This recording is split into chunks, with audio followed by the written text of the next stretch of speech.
की, हार्दिक ने बल्लेबाजी की, पीछे हमारे जसप्रीत बुमराह ने भी कोई बल्ला चलाया। 4 गेंदबाज और पाकिस्तान के पास सिर्फ 3 गेंदबाज थे और वो उनको नुकसान दिया था इस मैच में। तो बेनिफिट था इंडिया के पास और पाकिस्तान में मुझे ऐसा लगा कि ये स्कोर बनाना उनके लिए शायद मुश्किल हो जाता। वहीं पे इंडिया थोड़ा निराश हो गई थी।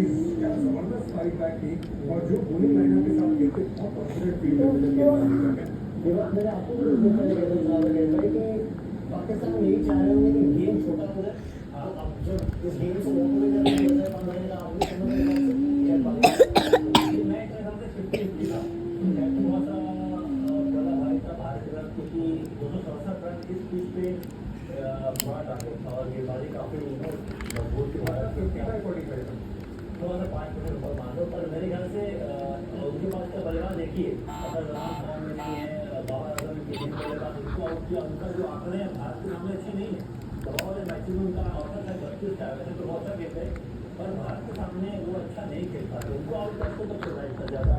मेरे ख्याल से रन थे बोर्ड पे, बारिश हो गई इसके चलते ऑफकोर्स मेरे ख्याल से देखिए जितना मैच यहाँ से मिल गया बुमराह देखिए 50 बहुत टाइम की बात करें, जितनी बॉलिंग करें उतना फायदा। तो मैच देखना होने पर हमें वर्षों की तैयारी करनी है, हमें हर गेंदबाज को बॉलिंग कराने देने का दोस्तों हमारी गाड़ी की भी आप अच्छी लगी।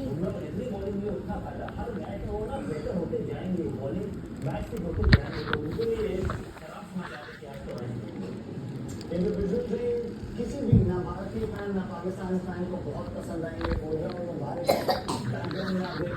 हैंडशेक कर दिया है, बहुत बातें जरूर हो रही हैं लेकिन इस मुकाबले को यही रद्द किया जाता है। इस मुकाबले के अपने सवाल का मैच जरूर है लेकिन निशान किशन 5 पर खेले वो पारी पीने के अभी ऊपर खेल सकते थे।